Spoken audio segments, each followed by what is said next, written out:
வணக்கம். இன்னைக்கு நம்ம பார்க்க போற சமையல் உடனடியாக பண்ணக்கூடிய தக்காளி ரவா ஊத்தப்பம் எப்படி செய்யலாங்கிறத பார்க்கலாம். ரொம்ப சிம்பிளாக தான் இருக்கும்.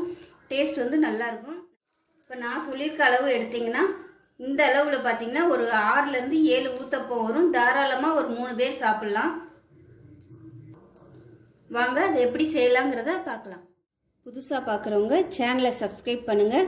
பக்கத்தில் உள்ள பெல் பட்டனையும் ப்ரெஸ் பண்ணுங்கள். ஆளுங்கிற நோட்டிஃபிகேஷனை செட் பண்ணிக்கோங்க. இப்போ ஒரு மிக்சி ஜார் எடுத்துக்கலாம். இதில் பார்த்தீங்கன்னா மீடியம் சைஸாக ஒரு 3 தக்காளி நறுக்கி வச்சுருக்கேன். இதை சேர்த்துக்கலாம். இதோட காரத்துக்கு தகுந்த மாதிரி ஒரு 10 வரமிளகாய் சேர்த்துக்கலாம். இது வந்து காரம் கம்மியாக தான் இருக்கும். அதனால நான் வந்து ஒரு 10 வரமிளகாய் எடுத்திருக்கேன். காரத்தை பொறுத்து நீங்கள் சேர்த்துக்கலாம். இது வந்து ஒரு சின்ன துண்டு இஞ்சி சேர்த்துக்கலாம். இது வந்து இப்போ நைஸாக அரைச்சிட்டு வந்துட்டு பார்க்கலாம். இப்போ நல்லா நைஸாக அரைச்சிட்டு வந்தாச்சு. இதில் பார்த்தீங்கன்னா மெஷரிங் கப்பில் 1 கப் அளவுக்கு ரவை எடுத்துக்கலாம். வறுத்த ரவை, வறுக்காத ரவை எதுனாலும் சேர்த்துக்கலாம். 1 கப் வந்து ரவை எடுத்தோம்னா அதே இதில் வந்து மெஷரிங் கப்பில் 1/4 கப் அளவுக்கு கோதுமை மாவு சேர்த்துக்கலாம். 2 டேபிள் ஸ்பூன் அரிசி மாவு சேர்த்துக்கலாம். இது வந்து கிறிஸ்பியாக வர்றதுக்காக. இப்போ இதுக்கு தேவையான உப்பு சேர்த்துக்கலாம். இப்போ இதையும் சேர்த்து நல்லா நைஸாக அரைச்சிட்டு வந்துடலாம். இப்போ பாருங்கள், இந்த அளவுக்கு நல்லா நைஸாக அரைச்சிட்டு வந்தாச்சு.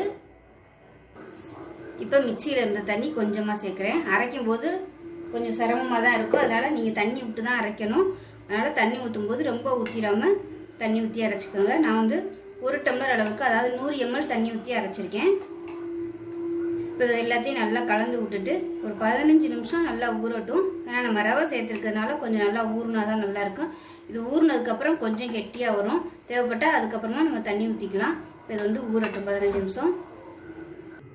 இப்போ இதுக்கு ஒரு சட்னி ரெடி பண்ணிக்கலாம். ஒரு 1/4 மூடி துருவன தேங்காய் எடுத்திருக்கேன். 3 டேபிள் ஸ்பூன் பொட்டுக்கடலை, ஒரு 3 முந்திரி பருப்பு, 2 பச்சை மிளகாய், தேவையான அளவுக்கு உப்பு. இது எல்லாத்தையும் நல்லா நைஸாக அரைச்சிக்கலாம். இப்போ சட்னி வந்து நல்லா நைஸாக அரைச்சிட்டேன். அரைச்சிட்டு கடுகு, உளுந்து, கருவேப்பிலை போட்டு தாளித்து வச்சுருக்கேன். இப்போ ரவை ஊற வச்சுருந்ததும் நல்லா ஊறிடுச்சு பாருங்கள். இப்போ இதில் வந்து ஒரு 1/4 டீஸ்பூன் போல் பேக்கிங் சோடா வந்து சேர்த்துக்கலாம். பேக்கிங் சோடா சேர்த்துட்டு நல்லா கலந்து விட்ருங்க. இல்லைன்னா ஒரு 2 சொட்டு தண்ணியில் கரைச்சிட்டு கூட நீங்கள் வந்து பேக்கிங் சோடாவை அதில் சேர்த்துக்கலாம். நல்லா மிக்ஸ் பண்ணலைன்னா அங்கங்கே வந்து உப்பு கரிக்கிற மாதிரி இருக்கும் சாப்பிடையில். ஸோ நான் வந்து எக்ஸ்ட்ரா தண்ணி ஊற்றல. உங்களுக்கு வந்து ரொம்ப கெட்டியாக இருந்துச்சுன்னா கொஞ்சமாக தண்ணி விட்டுக்கோங்க. இந்த அளவுக்கு இருக்கணும். இப்போ தோசைக்கல் நல்லா காஞ்சிருச்சு. லைட்டாக எண்ணெய் தடவிக்கோங்க. ரொம்ப எண்ணெய் தடவ வேணாம். எண்ணெய் தடவிட்டு இந்த சூடு வந்து குறைச்சி விட்டுக்கலாம். லைட்டாக தண்ணி தெளிச்சுக்கோங்க. ஏன்னா தோசை ஊற்றின உடனே கருகி போயிடும். அதனால் சூடு வந்து குறைச்சிக்கலாம். இப்போ அவ்வளோதான், தோசை வந்து ஊற்றிடலாம். நான் வந்து கனமான ஊத்தப்பமாக ஊற்றி காமிக்கிறேன். உங்களுக்கு எந்த சைஸுக்கு வேணுமோ அந்த சைஸுக்கு நீங்கள் ஊற்றிக்கலாம். இது மேலே எண்ணெய் விட்டுக்கலாம்.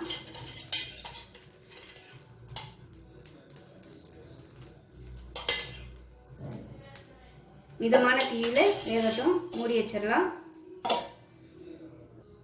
ரவை சேர்த்துருக்கிறதுனால வேகிறதுக்கு வந்து கொஞ்சம் டைம் ஆகும். அதனால மீடியமாக வச்சுக்கிட்டு வேக விடணும். இப்போ எப்படி இருக்குன்னு பார்க்கலாம். இப்போ மேல்புறம் எல்லாமே நல்லா வெந்துருச்சு. திருப்பி விட்டுடலாம். பாருங்கள், பார்க்கவே நல்லா அழகாக ரெட் கலரில் சூப்பராக இருக்குது. இப்போ இது மேலே வந்து ரொம்ப ட்ரையாக இருக்குது அப்படின்னு நினச்சிங்கன்னா லைட்டாக எண்ணெய் தடவி விட்டுக்கோங்க. இது வந்து விருப்பப்பட்டால் நீங்கள் எண்ணெய் தடவிக்கலாம்.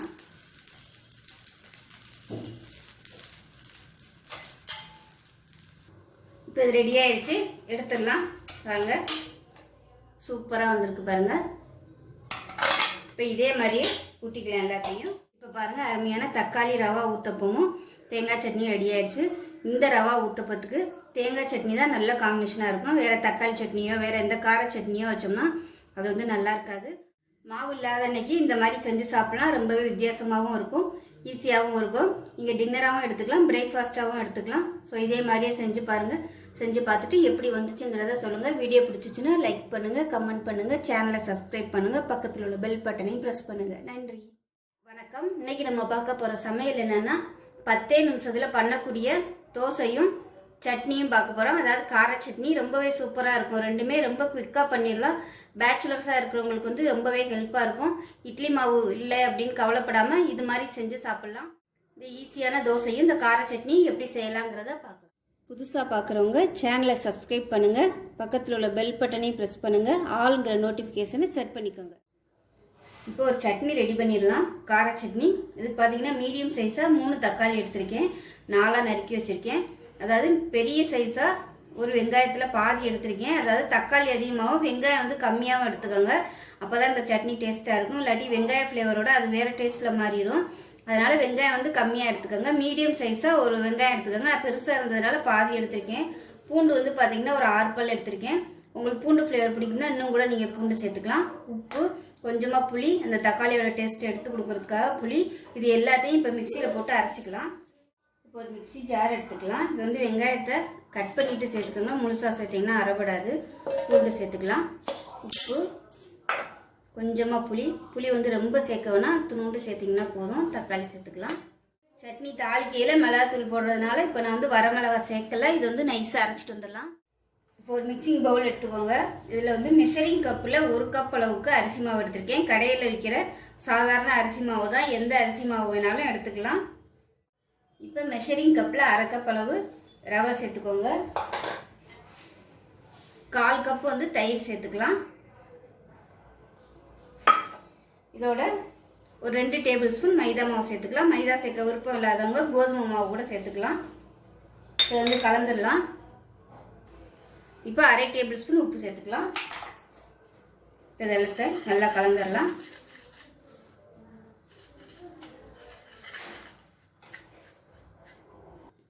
இப்போ இதில் ஒரு 1/2 கப் அளவுக்கு தண்ணி சேர்க்குறேன். நான் வந்து மெஷரிங் கப்பில் எடுத்திருக்கேன். நீங்கள் வந்து டம்ளரில் கூட எடுத்துக்கலாம். இதே அளவில் வந்து டம்ளரில் எடுத்துக்கோங்க. இப்போ இன்னும் கொஞ்சம் 1/2 கப்பு தண்ணி சேர்க்குறேன். மொத்தம் 1 கப்பு ஊற்றிருக்கேன். இப்போ எல்லாத்தையும் நல்லா கலந்துட்டேன். நான் வந்து எக்ஸ்ட்ரா மறுபடியும் ஒரு 1/2 கப்பு ஊற்றிருக்கேன். மொத்தம் 1.5 கப்பு ஊற்றிருக்கேன். இந்த அளவுக்கு இருக்கட்டும், ரொம்ப தண்ணியாக வச்சுக்க வேணாம். இது வந்து ஒரு 5 நிமிஷம் அப்படியே ஊறட்டும். ரவை சேர்த்துருக்கிறதுனால ஒரு 5 நிமிஷம் நல்லா ஊறட்டும். இப்போ சட்னிக்கு வந்து நல்லா நைஸாக அரைச்சிட்டு வந்தாச்சு. ஒரு கடாய் எடுத்துக்கலாம். கடாய் சூடானதும் இதில் தேவையான அளவுக்கு நல்லெண்ணெய் சேர்த்துக்கோங்க. நல்லெண்ணெயோ இல்லை ரீஃபைண்ட் ஆயிலோ எதுனாலும் சேர்த்துக்கலாம். இப்போ எண்ணெய் நல்லா சூடாயிருச்சு. கடுகு சேர்த்துக்கலாம். 1 டீஸ்பூன் போல் கடுகு சேர்த்துக்கலாம். கொஞ்சமாக ஜீரகம் சேர்த்துக்கலாம். கருவேப்பிலை சேர்த்துக்கலாம். இப்போ இதில் தேவையான அளவுக்கு பெருங்காயம் சேர்த்துக்கலாம். இப்போ இந்த ஸ்டேஜில் என்ன பண்ணுறோன்னா ஒரு 2 டேபிள் ஸ்பூன் காரத்துக்கு தகுந்த மாதிரி மிளகாத்தூள் எடுத்துக்கோங்க. உங்களோட காரத்துக்கு தகுந்த மாதிரி எடுத்துக்கோங்க. இப்போ வந்து நம்ம மிளகாத்தூளையும் சட்னியையும் சேர்க்க போகிறோம். அதாவது அரைச்சி வச்ச தக்காளி வெங்காய பேஸ்ட்டை மிளகாத்தூள் சேர்த்த உடனே டக்குன்னு வந்து இதை ஊற்றிடணும், இல்லைன்னா கறி போயிடும்.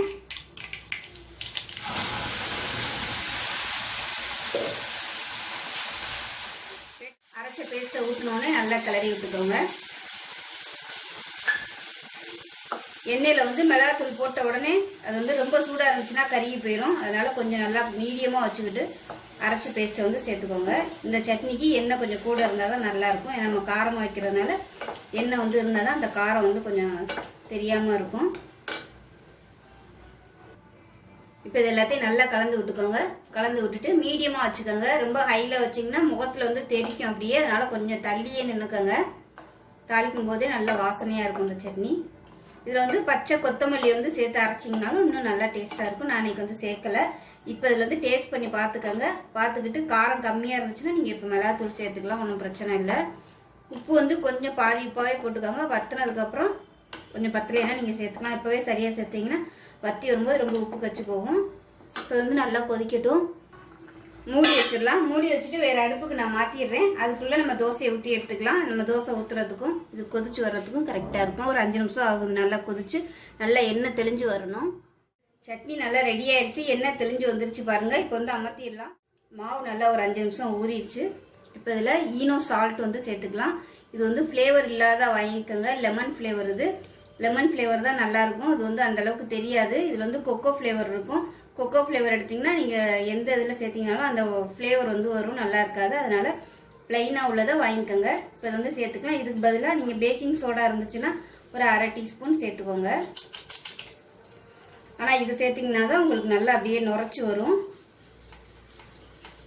பாருங்கள் எப்படி பொங்கி வருதுன்னு பாருங்கள். இது வந்து இந்த ஈனோ சால்ட்டு சேர்த்தா தான் உங்களுக்கு இந்த மாதிரி நல்லா பொங்கி வரும். இது வந்து எப்போ நீங்கள் தோசை ஊற்ற போகிறீங்களோ அப்போ தான் இது வந்து சேர்க்கணும். அப்போ தான் அதோட எஃபெக்ட் இருக்கும். இப்போ ஒரு பேன் எடுத்துக்கலாம். நீங்கள் வந்து தோசைக்கல் கூட யூஸ் பண்ணிக்கோங்க. நான் வந்து பேனில் தான் இன்றைக்கி செய்ய போகிறேன். இப்போ நம்ம கலந்து வச்ச மாவை கொஞ்சம் கொஞ்சமாக ஊத்தப்ப மாதிரி ஊற்றிக்கலாம். இந்த அளவுக்கு இருக்கணும், ரொம்ப தண்ணியாக வச்சுக்க வேணாம். ஒரு கரண்டி எடுத்து ஊற்றிக்கலாம். ரொம்ப பெருசாகவும் இல்லாமல் ரொம்ப சின்னதாகவும் இல்லாமல் மீடியமாக ஊற்றிக்கலாம். அடுப்பு வந்து மீடியமாக வச்சுக்கோங்க. மேலாப்பில் எண்ணெய் விட்டுக்கலாம். இது வந்து மூடி வச்சிடலாம். இப்போ இதை திருப்பி போட்டுடலாம்.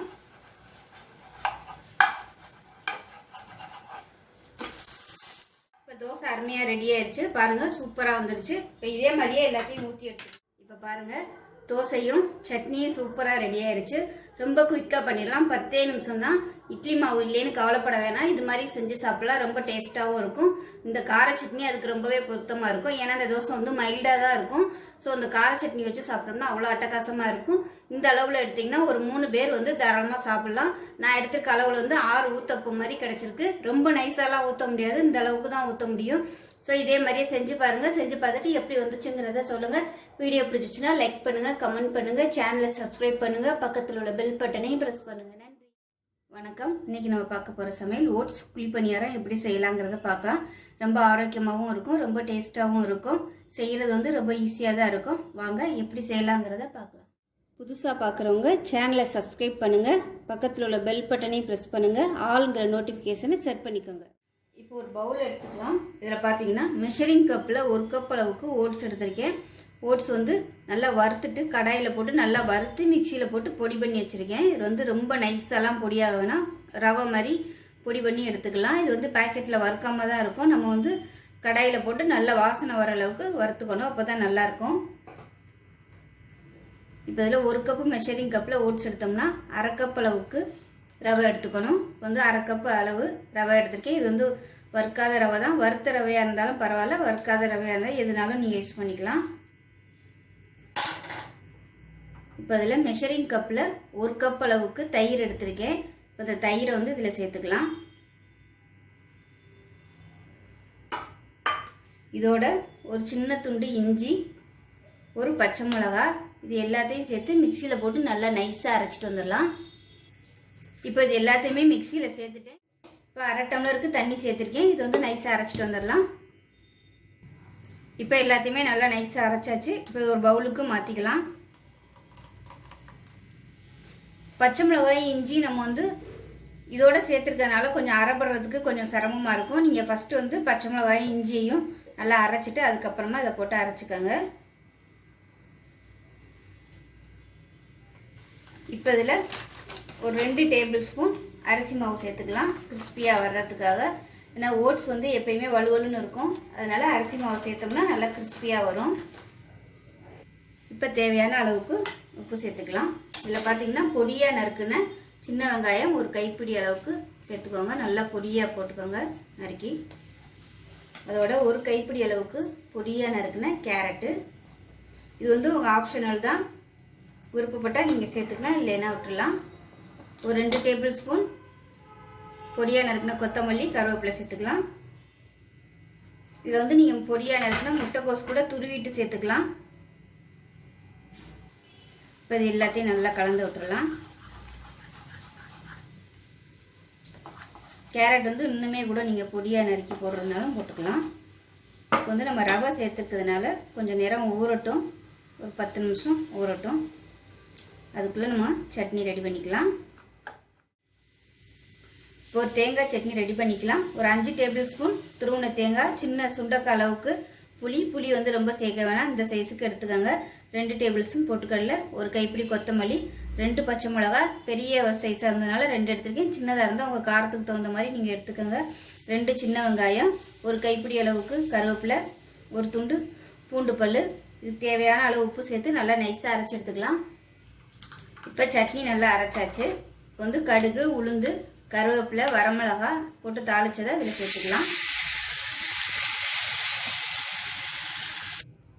இப்போ ஓட்ஸும் ரவையும் கலந்து வச்ச மாவு நல்லா ஒரு 10 நிமிஷம் ஊறிடுச்சு. இதில் 1/4 டீஸ்பூன் போல் பேக்கிங் சோடா சேர்த்துக்கோங்க. பேக்கிங் சோடா சேர்த்தோம்னா தான் நல்லா சாஃப்டாக வரும். இப்போ இது நல்லா கலந்தாச்சு. மாவு வந்து இந்த அளவுக்கு இருக்கணும். இப்போ பணியாரக்கல் நல்லா சூடாயிருச்சு. எல்லா குழியிலையும் கொஞ்சம் கொஞ்சமாக எண்ணெய் விட்டுக்கோங்க. இப்போ நம்ம கலந்து வச்ச மாவை எடுத்து ஊற்றிக்கலாம். 3/4 இது ஊற்றிக்கோங்க. இப்போ எப்படி இருக்குன்னு பார்க்கலாம். இது வந்து திருப்பி விட்டுடலாம். இப்போ பாருங்கள், எல்லாமே திருப்பி விட்டாச்சு. உங்களுக்கு வந்து விருப்பம் இருந்துச்சுன்னா நீங்கள் வந்து இதுக்குள்ளே வந்து கொஞ்சமாக எண்ணெய் விட்டுக்கலாம். அந்த அடி சைடும் நல்லா அப்படியே ரோஸ்ட் ஆகி வரும். இல்லை உங்களுக்கு எண்ணெய் ஊற்ற பிடிக்கல அப்படின்னா, ட்ரையாக இருந்தாலே பரவாயில்ல அப்படின்னா விட்டுறலாம், ஒன்றும் பிரச்சனை இல்லை. ஸோ நான் வந்து கொஞ்சம் ட்ரையாக இருக்கிறதுனால எண்ணெய் வந்து உள்ளே விட்டுக்கிறேன்.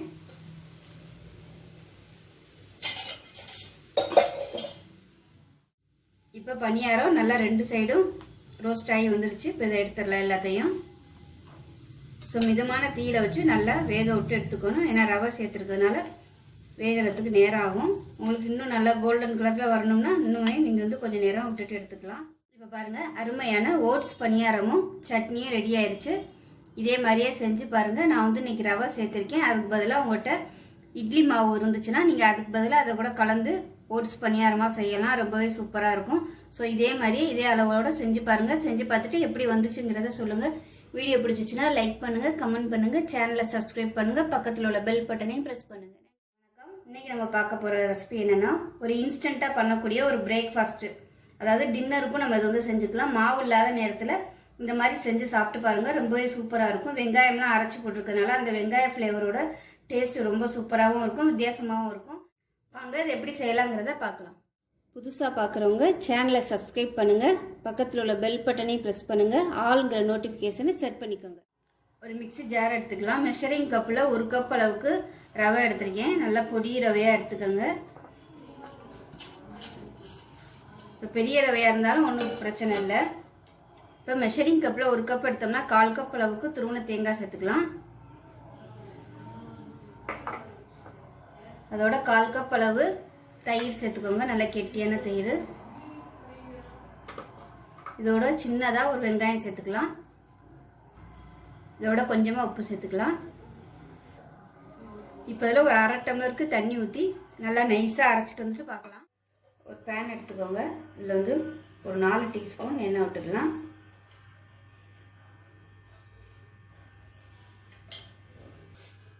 எண்ணெய் சூடானதும் 1 டேபிள் ஸ்பூன் உளுந்து, 1 டேபிள் ஸ்பூன் கடலைப்பருப்பு சேர்த்துக்கலாம். அதோட ஒரு 15 வரமிளகாய் சேர்த்துக்கலாம். நான் சின்ன சைஸாக இருக்கிறதுனால 15 எடுத்திருக்கேன். நீங்கள் பெருசாக இருந்துச்சுன்னா ஒரு 7 இல்லை 8 எடுத்துக்கோங்க. மிளகாவோட காரத்துக்கு ஏற்ற மாதிரி நீங்கள் மிளகாய் சேர்த்துக்கோங்க. ஏன்னா ஒரு சில மிளகாய் வந்து காரம் கம்மியாக இருக்கும், கூட இருக்கும். அதை அட்ஜஸ்ட் பண்ணிக்கிட்டு நீங்கள் எடுத்துக்கோங்க. இதோட ஒரு 6 பல் பூண்டு சேர்த்துக்கலாம். கொஞ்சமாக கருவேப்பிலை, கொஞ்சமாக கொத்தமல்லி இலை, ஒரு சின்ன துண்டு புளி சேர்த்துக்கலாம். இப்போ இதில் மீடியம் சைஸாக 2 பெரிய வெங்காயம் பொடியாக கட் பண்ணதை சேர்த்துக்கலாம். இதுக்கு பதிலாக சின்ன வெங்காயம் சேர்க்கறதுனால சேர்த்துக்கலாம் நீங்கள். இப்போ இதில் மீடியம் சைஸாக 2 தக்காளி சேர்த்து வதக்கிக்கலாம். உப்பு சேர்த்துக்கலாம். வெங்காயம் தக்காளி எல்லாமே நல்லா வதங்கிடுச்சு. தக்காளி நல்லா மசிஞ்சு வரணும்.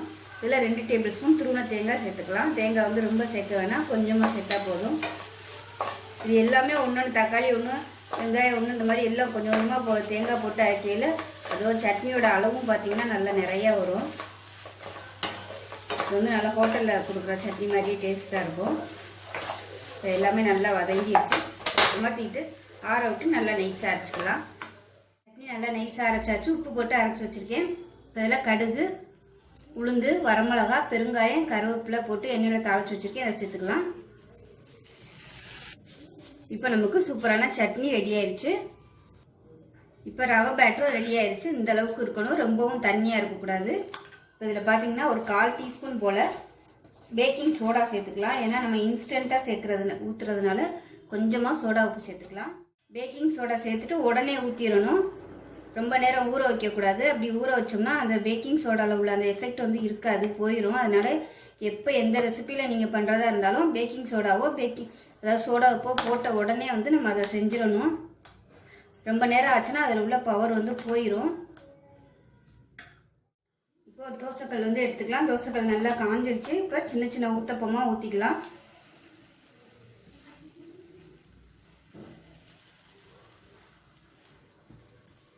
இதுக்கு மேலே எண்ணெய் விட்டுக்கோங்க.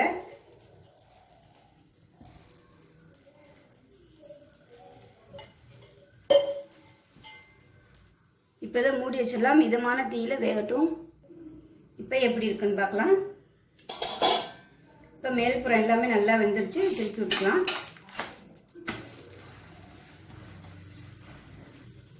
அரைக்கும் போது வெங்காயம் சேர்த்து அரைச்சிருக்கிறதுனால அது வெங்காயத்தோட ஃப்ளேவர் வந்து ரொம்பவே சூப்பராக இருக்கும். நல்லா வெங்காயம் ஆனியன் தோசை சுட்டா எப்படி இருக்குமோ அந்த மாதிரி நல்ல ஒரு வாசனையாக இருக்கும். கண்டிப்பாக அதை வந்து செஞ்சு பாருங்கள். இது வந்து ஒரு 4 ஊத்தப்பம் வரும். 4லேருந்து ஒரு 5 ஊத்தப்பம் வரும். 2லேருந்து ஒரு 3 பேர் தாராளமாக சாப்பிடலாம்.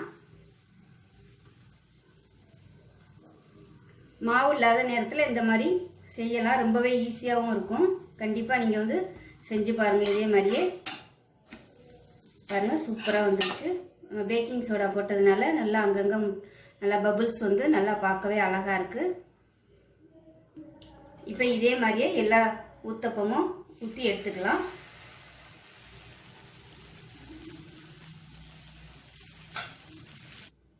இப்போ பாருங்கள், ரவா தோசையும் அதுக்கு சூப்பரான ஒரு சட்னி ரெடி ஆயிடுச்சு. பார்க்கவே ரொம்ப சூப்பராக இருக்கு பாருங்கள். நல்லா சாஃப்டாக இருக்கும். இது வந்து ஒரு 5 ஊத்தப்பம் வந்துருக்கு. தாராளமாக ஒரு 3 பேர் சாப்பிட்லாம். 2லேருந்து 3 பேர் தாராளமாக சாப்பிட்லாம். ஸோ ரொம்ப ஈஸியாகவும் இருக்கும். உடனே குவிக்காக பண்ணிடலாம். ஸோ இது மாதிரி செஞ்சு பாருங்கள். செஞ்சு பார்த்துட்டு எப்படி வந்துச்சுங்கிறத சொல்லுங்கள். வீடியோ பிடிச்சிச்சுன்னா லைக் பண்ணுங்கள், கமெண்ட் பண்ணுங்கள், சேனலை சப்ஸ்கிரைப் பண்ணுங்கள், பக்கத்தில் உள்ள பெல் பட்டனையும் ப்ரெஸ் பண்ணுங்கள். நன்றி, வணக்கம். இன்னைக்கு நம்ம பார்க்க போகிற சமையல் என்னென்னா ஒரு பிரேக்ஃபாஸ்ட் தான் பார்க்க போகிறோம். ரொம்ப ஹெல்த்தியாக இருக்கும். அதாவது ரவையும் அவளும் வச்சு நம்ம ஒரு புளிப்பணியாரம் செய்ய போகிறோம். அதுக்கு சூப்பரான ஒரு சட்னியும் செஞ்சுருக்கேன், சின்ன வெங்காய கார சட்னி. ஸோ மாவு இல்லாத நேரத்தில் இது மாதிரி நம்ம செய்யலாம். ரொம்பவும் செய்கிறதுக்கு வந்து ரொம்ப ஈஸியாக தான் இருக்கும். வாங்க அதை எப்படி செய்யலாங்கிறத பார்க்கலாம். புதுசாக பார்க்குறவங்க சேனலை சப்ஸ்கிரைப் பண்ணுங்கள், பக்கத்தில் உள்ள பெல் பட்டனையும் ப்ரெஸ் பண்ணுங்கள், ஆளுங்கிற நோட்டிஃபிகேஷனை செட் பண்ணிக்கோங்க. இப்போ ஒரு பவுல் எடுத்துக்கலாம். இதில் வந்து மெஷரிங் கப்பில் 1 கப் அளவுக்கு வெள்ளை அவல் எடுத்திருக்கேன். இது வந்து மிக்சியில் போட்டு நல்லா பொடி பண்ணியிருக்கேன். அதாவது ரொம்பலாம் பொடியாகலை, 1-2 வந்து இந்த மாதிரி பொடிச்சு எடுத்துக்கோங்க. இதை வந்து இதில் சேர்த்துக்கலாம். இதில் பார்த்தீங்கன்னா மெஷரிங் கப்பில் 1 கப் அளவுக்கு தயிர் எடுத்திருக்கேன். இந்த தயிர் வந்து நல்லா கலந்துக்கலாம். நீங்கள் மோராக கூட நீங்கள் யூஸ் பண்ணிக்கலாம். தயிர் வந்து கெட்டியாக இருந்துச்சுன்னா தண்ணி விட்டு கலந்துக்கோங்க. இதில் வந்து ஒரு 1/2 கப் அளவுக்கு இந்த அவலில் வந்து சேர்த்துக்கலாம். சேர்த்துட்டு இது வந்து ஒரு 10 நிமிஷம் அப்படியே ஊறட்டும். இதை வந்து மிக்ஸ் பண்ணிக்கலாம். இது வந்து அப்படியே ஊறட்டும். அதுக்குள்ளே வந்து நம்ம ஒரு சட்னி ரெடி பண்ணிக்கலாம். ஒரு பேன் எடுத்துக்கோங்க. சட்னி வந்து நம்ம இப்போ வதக்கிக்கலாம். ஒரு 2 டீஸ்பூன் எண்ணெய் விட்டுக்கலாம். இப்போ எண்ணெய் சூடானதும் 1 டேபிள் ஸ்பூன் உளுந்து, 1/2 டேபிள் ஸ்பூன் கடலைப்பருப்பு சேர்த்துக்கலாம். இப்போ இது லேசாக நல்லா பொன்னிறமாக வறுபடட்டும். அதுக்குள்ளே பார்த்தீங்கன்னா உங்கள் காரத்துக்கு தேவையான அளவுக்கு மிளகாய் சேர்த்துக்கலாம். நான் வந்து ஒரு 12 வரமிளகாய் சேர்க்குறேன். இது வந்து சின்னதாக இருக்கிறதுனால நான் வந்து 12 எடுத்துருக்கேன். பெருசாக இருந்தால் இதை விட கம்மியாகவே நீங்கள் எடுத்துக்கலாம். இதோட 3 பல் பூண்டு சேர்த்துக்கலாம். உளுந்தும் கடலைப்பருப்பும் ரொம்ப பொன்னிறமாக வரணும்னு அவசியம் இல்லை. லேசாக வறுபட ஆரம்பிக்கும் போதே ஒன்றா சேர்த்துடலாம். ரொம்ப வறுபட்டுருச்சுன்னா அப்புறம் நம்ம அடுத்தடுத்து சேர்க்கும்போது ரொம்ப கறி போயிடும். இப்போ வந்து புளி கொஞ்சமாக சேர்த்துக்கலாம். ஒரு சுண்டக்காய் அளவுக்கு புளி சேர்த்துக்கலாம். இதோட ஒரு 30 சின்ன வெங்காயம் சேர்த்துக்கலாம். வெங்காயத்தையும் நல்லா வதக்கிக்கலாம். இதோட ஒரு கொத்து கருவேப்பிலை சேர்த்துக்கோங்க. இந்த சட்னி வந்து இன்னுமே நல்லா டேஸ்ட்டாக இருக்கும். சின்ன வெங்காயம் லேசாக நல்லா வதங்கிடுச்சு. இதில் மீடியம் சைஸாக ஒரு தக்காளி சேர்த்து நல்லா வதக்கிக்கலாம். எல்லாமே நல்லா வதங்கணும். வதங்கினா தான் இந்த சட்னி வந்து நல்லா டேஸ்ட்டாக இருக்கும். இப்போ உப்பு கொஞ்சமாக சேர்த்துக்கலாம். இப்போ எல்லாமே நல்லா வதங்கிடுச்சு. அமர்த்திடலாம். ஆற விட்டு நல்லா நைஸாக அரைச்சிக்கலாம். இப்போ நம்ம ஊற வச்ச ரவை நல்லா ஊறிடுச்சு பாருங்கள். அந்த தயிர் எல்லாத்தையுமே நல்லா அப்படியே உள்ளே இழுத்துருச்சு பாருங்கள். இப்போ இந்த ஸ்டேஜில் எந்த கப்பில் நம்ம அளந்தோமோ அதே கப்பில் 1 கப் அளவுக்கு ரவை சேர்த்துக்கலாம். நல்லா பொடி ரவையாக எடுத்துக்கோங்க. இப்போ இதோட நம்ம மிச்சம் இருக்கிற இந்த தயிரையும் சேர்த்துக்கலாம், அதாவது மோர். இது போக எக்ஸ்ட்ரா வந்து நம்ம தண்ணி பத்தலைன்னா தண்ணி வந்து சேர்த்துக்கலாம். இப்போ இது ரொம்ப கெட்டியாக இருக்குது, அதனால் கொஞ்சமாக தண்ணி சேர்த்துக்கிறேன். ஏன்னா ரவை வேற சேர்த்துருக்கோம், அதனால் தண்ணி வந்து நல்லா நிறையா தேவைப்படும். நல்லா அப்படியே தண்ணி வந்து இழுத்துக்கிறோம்.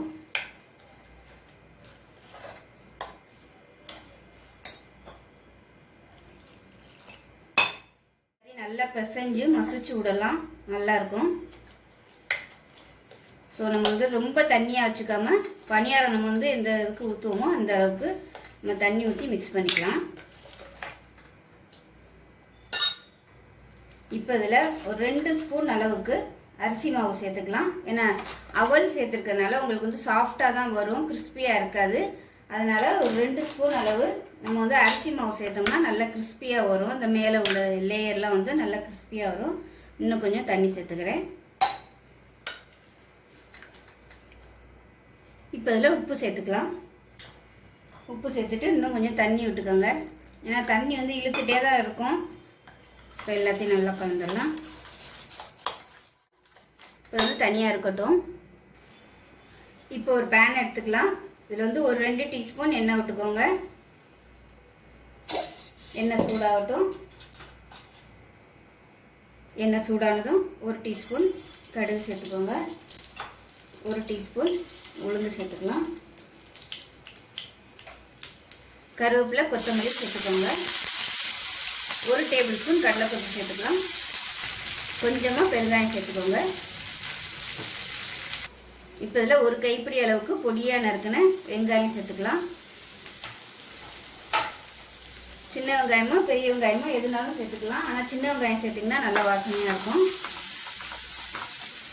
இப்போ இந்த வெங்காயத்துக்கு தேவையான அளவு ஒரு சிட்டிகை அளவுக்கு உப்பு சேர்த்துக்கலாம். ஏன்னா நம்ம மாவில் வந்து உப்பு சேர்த்துருக்கோம், அதனால் இதுக்கு வந்து கொஞ்சமாக உப்பு சேர்த்தா போதும். இப்போ இதில் கொஞ்சமாக மஞ்சத்தூள் சேர்த்துக்கலாம். மஞ்சத்தூள் வந்து ஆப்ஷனல் தான். இது வந்து லைட்டாக அந்த கலர் கொடுக்கும், நல்லாயிருக்கும். அதுக்காக இந்த வெங்காயம் வந்து ரொம்ப அப்படியே கோல்டன் கலரில் வதங்கணும்னு அவசியம் இல்லை, லைட்டாக வதங்கினா போதும். இப்போ இதை எடுத்து அப்படியே நம்ம மாவில் கொட்டிடலாம்.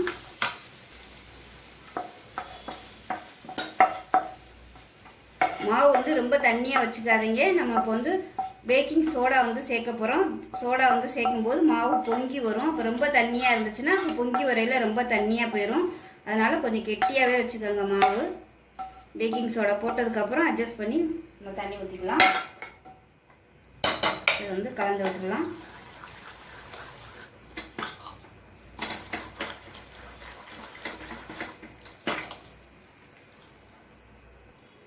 இப்போ வந்து நல்லா கலந்தாச்சு. இதில் வந்து நான் ஈனோ சால்ட் சேர்க்குறேன். இது வந்து மெடிக்கல் கடைகளில் கிடைக்கும்.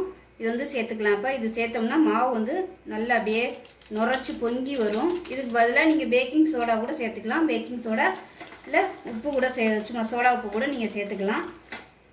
பாருங்கள், அதை சேர்க்கவே மாவு வந்து அப்படியே நல்லா அப்படியே நுரைச்சி வரும். ஏன்னா நம்ம இன்ஸ்டண்ட்டாக ஊற்றுறதுனால இதை போட்டால் தான் சாஃப்டாக வரும், இல்லாட்டி ஹார்டாக இருக்கும். இது வந்து நீங்கள் ஊற்ற போயலை மட்டும்தான் இதை நீங்கள் சேர்த்து கிண்டிட்டு அப்படியே ஊற்றணும். ரொம்ப நேரம்லாம் வச்சுருக்கக்கூடாது. இது வந்து கொஞ்சமாக தண்ணி சேர்த்துக்கலாம்.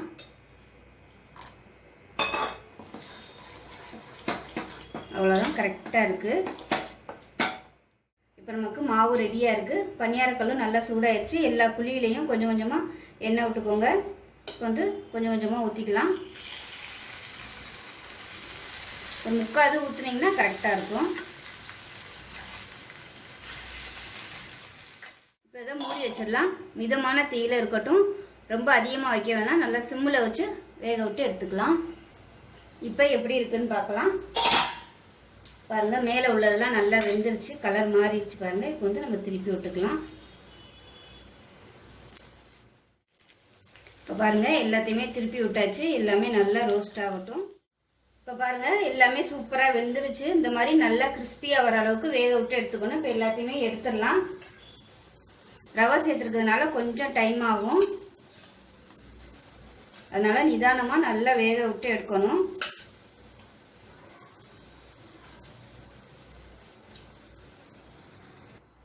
இப்போ வதக்கின சட்னி நல்லா ஆற விட்டு அரைச்சிட்டு கடுகு உளுந்து கருவேப்பிலை போட்டு நல்லா தாளித்து வச்சுட்டேன்.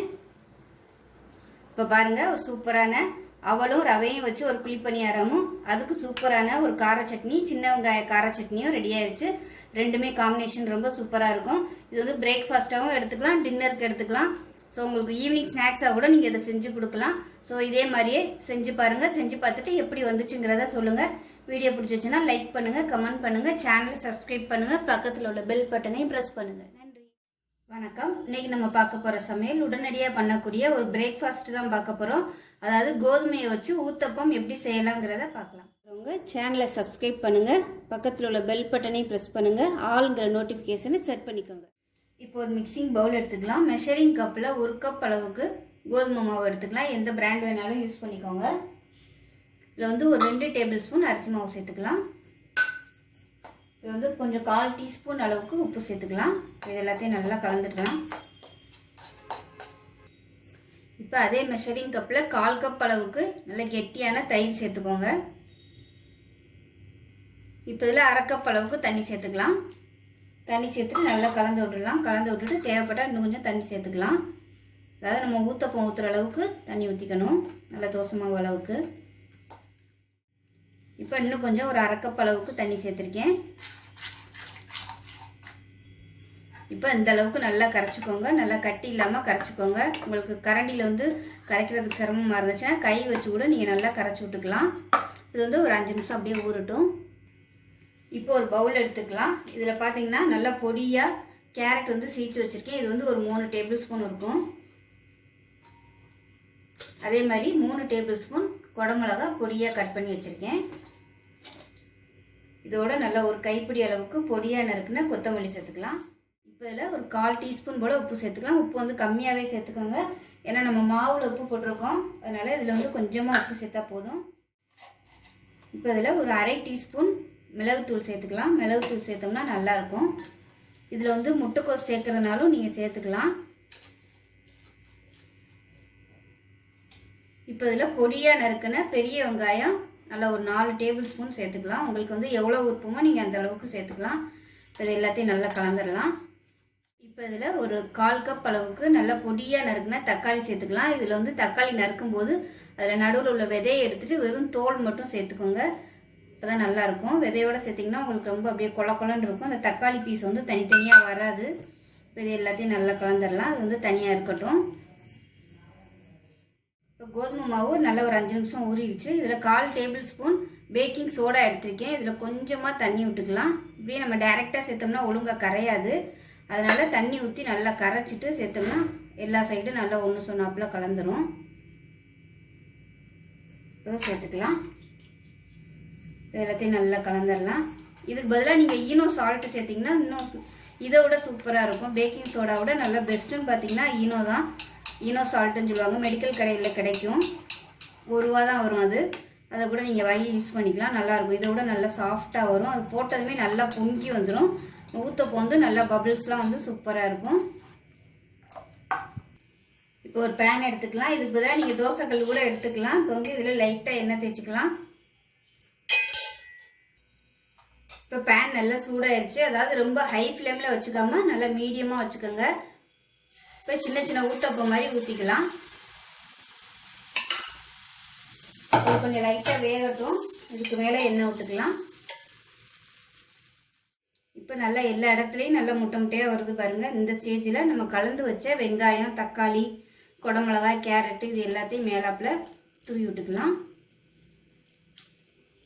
இது வந்து உங்களுக்கு எவ்வளோ பிடிக்குமோ நீங்கள் அந்த அளவுக்கு காய்கறிகள் வந்து சேர்த்துக்கலாம். இதில் வந்து முட்டைக்கோஸ் சேர்க்குறதுனாலும் சேர்த்துக்கலாம். ஆனால் எல்லாமே நல்லா பொடியாக கட் பண்ணிக்கோங்க, அப்போ தான் நல்லாயிருக்கும்.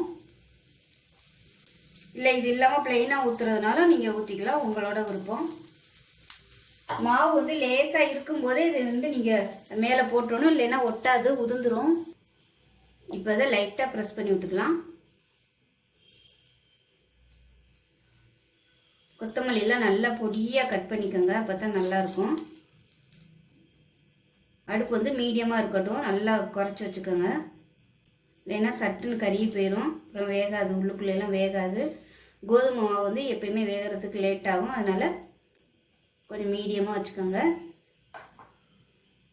இப்போ இதை மூடி வச்சிடலாம். இப்போ எப்படி இருக்குன்னு பார்க்கலாம்.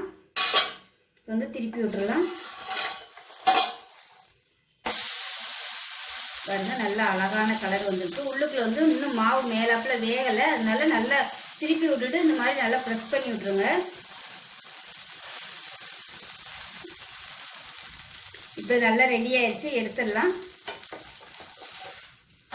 பாருங்க, நல்லா சூப்பராக வந்துருச்சு. பாருங்க, இந்த வெங்காயம்னா நல்லா ரோஸ்ட் ஆகி சூப்பராக வந்துருச்சு, நல்ல வாசனையாக இருக்குது. இப்போ இதே மாதிரியே எல்லாத்தையும் சுட்டு எடுத்துக்கலாம். இப்போ இது காய்கறிகள் போடாமல் பிளைன் ஊத்தப்பமாக ஊற்றிருக்கேன், இதுவும் சூப்பராக இருக்கும். இதுக்கு வந்து எதுவுமே தேவையில்லை, வெறும் கார சட்னி, தக்காளி சட்னி, இல்லை நம்ம குருமா வச்சு சாப்பிட்டோம்னாலும் சூப்பராக இருக்கும்.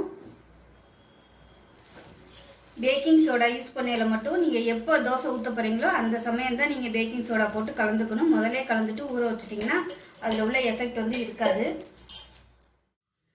நான் சொல்லியிருக்க அளவுகளில் எடுத்திங்கன்னா உங்களுக்கு 6லேருந்து 7 ஊத்தப்பம் கிடைக்கும். தாராளமாக 2லேருந்து ஒரு 3 பேர் சாப்பிட்லாம். இப்போ அருமையான கோதுமை ஊத்தப்பம் ரெடி ஆயிடுச்சு. மாவு இல்லாத நேரத்தில் சட்டுன்னு செய்கிறதுக்கு ரொம்பவே அருமையாக இருக்கும். இதே மாதிரியே செஞ்சு பாருங்கள். இதுக்கு வந்து நான் கார சட்னி வச்சுருக்கேன், எதுனாலும் வச்சுக்கலாம். இல்லை நம்ம எதுவுமே தேவையில்லை, அப்படியே சாப்பிட்றதுனாலும் சாப்பிட்டுக்கலாம். வீட்டில் வந்து எந்த காய்கறிகள் இருக்கோ நீங்கள் அதை வச்சு கூட நீங்கள் ஊத்தப்பமாக செஞ்சுக்கலாம். வெறும் வெங்காயம், தக்காளி, கொத்தமல்லி இதுகளை மட்டும் வச்சுவே நீங்கள் இந்த ஊத்தப்பம் செய்யலாம். ஸோ இதே மாதிரியே செஞ்சு பாருங்கள். செஞ்சு பார்த்துட்டு எப்படி வந்துச்சுங்கிறத சொல்லுங்கள். வீடியோ பிடிச்சிச்சின்னா லைக் பண்ணுங்கள், கமெண்ட் பண்ணுங்கள், சேனல் சப்ஸ்கிரைப் பண்ணுங்கள், பக்கத்தில் உள்ள பெல் பட்டனையும் ப்ரெஸ் பண்ணுங்கள். நன்றி, வணக்கம். இன்னைக்கு நம்ம பார்க்க போகிற சமையல் என்னென்னா உடனடியாக பண்ணக்கூடிய ஒரு ஊத்தப்பம் தான். டேஸ்ட் ரொம்ப சூப்பராக இருக்கும். அதுக்கு சூப்பரான ஒரு புதினா சட்னியும் செஞ்சுருக்கேன். வாங்க எப்படி செய்யலாங்கிறத பார்க்கலாம். புதுசாக பார்க்குறவங்க சேனலை சப்ஸ்கிரைப் பண்ணுங்கள், பக்கத்தில் உள்ள பெல் பட்டனையும் ப்ரெஸ் பண்ணுங்கள், ஆளுங்கிற நோட்டிஃபிகேஷனை செட் பண்ணிக்கோங்க. வாங்க வீடியோ. ஒரு மிக்சி ஜார் எடுத்துக்கலாம். இதில் வந்து ஒரு 6 பிரெட் எடுத்திருக்கேன். இந்த 6 பிரெட்டையும் சின்ன சின்னதாக பிச்சு போட்டுக்கலாம்.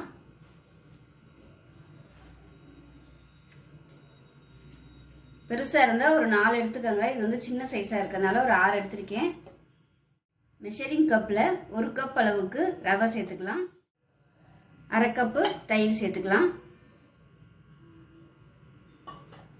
இதோட ஒரு 4 பச்சை மிளகா, ஒரு சின்ன துண்டு இஞ்சி சேர்த்துக்கலாம். இப்போ இதில் ஒரு 1/2 கப் அளவுக்கு தண்ணி சேர்த்துக்கலாம். இப்போ இதை நல்லா நைஸாக அரைச்சிட்டு வந்துட்டு பார்க்கலாம். இப்போ இது நைஸாக அரைச்சிட்டு வந்தாச்சு. இதை ஒரு பவுலில் சேர்த்துக்கலாம். இப்போ மிக்சியில் கொஞ்சமாக தண்ணி விட்டு அலசிட்டு இதில் சேர்த்துக்கலாம். ரொம்ப தண்ணி சேர்க்க வேணாம். இப்போ தண்ணி கலந்து நல்லா மிக்ஸ் பண்ணியாச்சு. இது வந்து தனியாக இருக்கட்டும். இது வந்து ஒரு 5 நிமிஷம் அப்படியே ஊறட்டும். ஒரு பேன் எடுத்துக்கலாம். இதில் வந்து ஒரு 3 டீஸ்பூன் எண்ணெய் விட்டுக்கலாம். எண்ணெய் சூடானதும் 1 டேபிள் ஸ்பூன் கடலைப்பருப்பு சேர்த்துக்கோங்க. 1 டேபிள் ஸ்பூன் உளுந்து சேர்த்துக்கலாம். இதோட 6 பச்சை மிளகா சேர்த்துக்கலாம். பச்சை மிளகா சேர்க்கும்போது 2 உடச்சிட்டு சேர்த்துக்கோங்க. முழுசாக போட்டிங்கன்னா எண்ணெயில் போட்டதும் அது வந்து அப்படியே முகத்தில் தெரிக்கும், டப்பு டப்புன்னு தெரிக்கும். இது வந்து லேசாக வதக்கிக்கலாம்.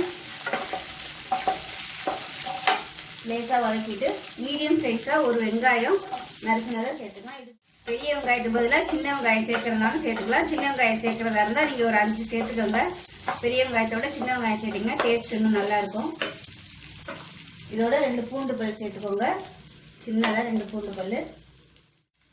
சின்ன சைஸாக ஒரு 5 இஞ்சி துண்டு சேர்த்துக்கலாம். இஞ்சி வந்து இருந்தால் சேர்த்துக்கோங்க, இல்லைன்னா வெறும் பூண்டு மட்டும் சேர்த்துக்கலாம், இல்லைன்னா வெறும் இஞ்சி மட்டுமே சேர்த்துக்கலாம். ஏதாவது ஒன்று சேர்த்துக்கலாம். நான் வந்து இன்றைக்கி 2மே சேர்த்துருக்கேன். பூண்டு வந்து அதிகமாகவும் இஞ்சி வந்து கொஞ்சம் கம்மியாகவும் எடுத்துக்கோங்க. இதோட ஒரு சின்ன துண்டு புளி சேர்த்துக்கலாம். சின்ன சைஸாக ஒரு தக்காளி சேர்த்துக்கோங்க. பச்சை மிளகாய்க்கு பதில் வரமிளகாயும் சேர்க்கலாம். வரமிளகாய் சேர்த்திங்கன்னா கலர் வந்து உங்களுக்கு பச்சை கலரில் கிடைக்காது, கொஞ்சம் சிவப்பு கலரில் கலந்து இருக்கும். நீங்கள் வெறும் பச்சை மிளகாய் மட்டும் சேர்த்திங்கன்னா அந்த பச்சை கலர் வந்து அப்படியே கிடைக்கும். இது ஒரு டேஸ்ட்டு கொடுக்கும். வரமிளகாய் சேர்த்தோம்னா அது ஒரு டேஸ்ட்டு கொடுக்கும். அதனால் உங்கள் விருப்பம் எதுனாலும் சேர்த்துக்கலாம். இப்போ இது எல்லாமே நல்லா வதங்கிருச்சு. இதில் வந்து புதினா சேர்த்துக்கலாம். புதினாவும் கொத்தமல்லியும் கலந்து எடுத்திருக்கேன். அதாவது ஒரு பங்கு புதினா எடுத்திங்கன்னா அதில் 1/4 பங்கு வந்து கொத்தமல்லி சேர்த்துக்கோங்க. வெறும் புதினா மட்டுமே சேர்த்தோம்னா லைட்டாக கொஞ்சம் கசக்கிற மாதிரி இருக்கும். அதனால் எப்பயுமே வெறும் புதினா மட்டும் சேர்க்கக்கூடாது. கொஞ்சம் கொத்தமல்லியும் சேர்த்து நம்ம வந்து சட்னி வச்சுக்கணும். சட்னிக்கு தேவையான உப்பு சேர்த்துக்கலாம். இப்போ இது எல்லாமே நல்லா வதங்கிடுச்சு. இதில் 2 டேபிள் ஸ்பூன் துருவன தேங்காய் சேர்த்துக்கலாம். தேங்காய் வந்து கம்மியாகவே எப்பயும் சேர்த்துக்கணும். தேங்காய் நிறைய சேர்த்தோம்னா அந்த புதினாவோட டேஸ்ட் வந்து குறைஞ்சிரும். அதனால் தேங்காய் வந்து சும்மா ஒரு 2 டேபிள் ஸ்பூனுக்கு மேலே அதிகமாக சேர்க்க வேணாம். தேங்காய் சேர்த்துட்டு ரொம்ப வதக்கணும்னு அவசியம் இல்லை. லேசாக வதக்கிட்டு அமர்த்திடலாம். ஆற விட்டு நல்லா நைஸாக அரைச்சிக்கலாம். இப்போ சட்னி நல்லா நைஸாக அரைச்சாச்சு. இப்போ வந்து தாளிச்சதை இதில் சேர்த்துடலாம். கடுகு, உளுந்து, கருவேப்பிலை, 2 வரமிளகா சேர்த்துருக்கேன். இதை சேர்த்துக்கலாம். அவ்வளோதான், அருமையான புதினா சட்னி ரெடி ஆயிடுச்சு. இப்போ மாவு நல்லா ஒரு 5 நிமிஷம் ஊறிடுச்சு பாருங்கள். ஊறவும் கொஞ்சம் நல்லா கெட்டியாக வந்துடும். இதில் வந்து ஒரு 2 டேபிள் ஸ்பூன் பொடியாக நறுக்குனா தக்காளி சேர்த்துக்கலாம். தக்காளி சேர்க்கும்போது அந்த விதையெல்லாம் எடுத்துட்டு அந்த தக்காளி பீஸ் மட்டும் சேர்த்துக்கோங்க. இதில் ஒரு 3 டேபிள் ஸ்பூன் பொடியாக நறுக்குன கேப்சிகம், அதாவது குடமிளகா சேர்த்துக்கலாம்.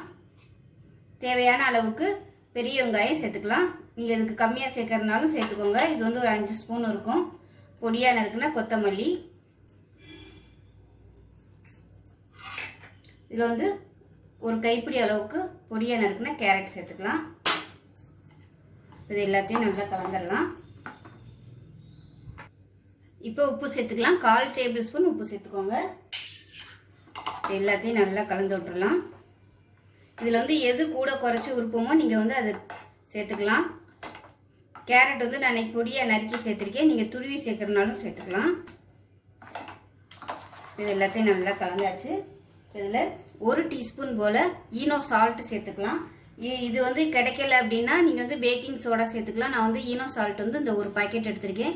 இது வந்து மெடிக்கல் கடைகளில் வந்து கிடைக்கும். இது வந்து ஃப்ளேவர் இல்லாத வாங்கிக்கோங்க. இதில் வந்து நிறைய ஃப்ளேவர் இருக்கும். கொக்கோ ஃப்ளேவர், இந்த மாதிரி நிறைய ஃப்ளேவர் இருக்கும். அதனால பிளெயின் ஃப்ளேவர் இல்லாத பார்த்து வாங்கிக்கோங்க. இப்போ இதை சேர்த்துக்கலாம். சேர்த்தோம்னா நல்லா சாஃப்டாக வரும், நல்லா பொங்கி வரும் அந்த மாவு. பேக்கிங் சோடா சேர்க்கலாம். ஆனால் பேக்கிங் சோடாவோட இது ஈனோ சேர்த்தோம்னா தான் நல்லாயிருக்கும். பேக்கிங் சோடாவோட பெஸ்ட் வந்து ஈனோ சால்ட்டு தான் நல்லாயிருக்கும். இதுக்கு வந்து ஃப்ரூட் சால்ட்டுன்னு இன்னொரு பேர் சொல்லுவாங்க. ரவா இட்லிலாம் செய்கிறதுக்கு இதுதான் சேர்க்கணும், நல்லாயிருக்கும். இது வந்து நல்லா கலந்தாச்சு. இது வந்து நம்ம எப்போ தோசை ஊற்ற போகிறோமோ அப்போ தான் அந்த ஈனோ சால்ட் வந்து சேர்க்கணும். சேர்த்துட்டு அப்படியே நம்ம தோசையை ஊற்றிடணும். இப்போ வந்து கல் காய வச்சு தோசையை ஊற்றிடலாம். இப்போ தோசைகள் நல்லா சூடாயிருச்சு. எண்ணெய் தடவிக்கோங்க. தடவிட்டு சின்ன சின்ன அடை மாதிரி ஊற்றிக்கலாம். இதுக்கு மேலே பெருசாக ஊற்றுறதுனாலும் ஊற்றிக்கலாம். நான் வந்து இன்னைக்கு சின்னதாக தான் ஊற்றுறேன்.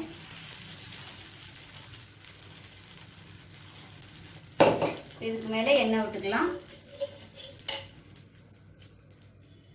அடுப்பு வந்து மீடியமாக இருக்கட்டும்.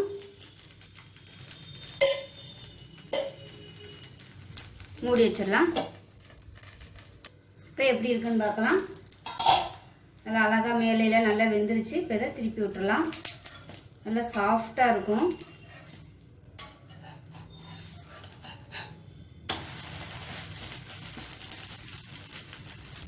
திருப்பி போட்டுட்டு நல்லா அந்த மாதிரி ப்ரெஸ் பண்ணி விடுங்க.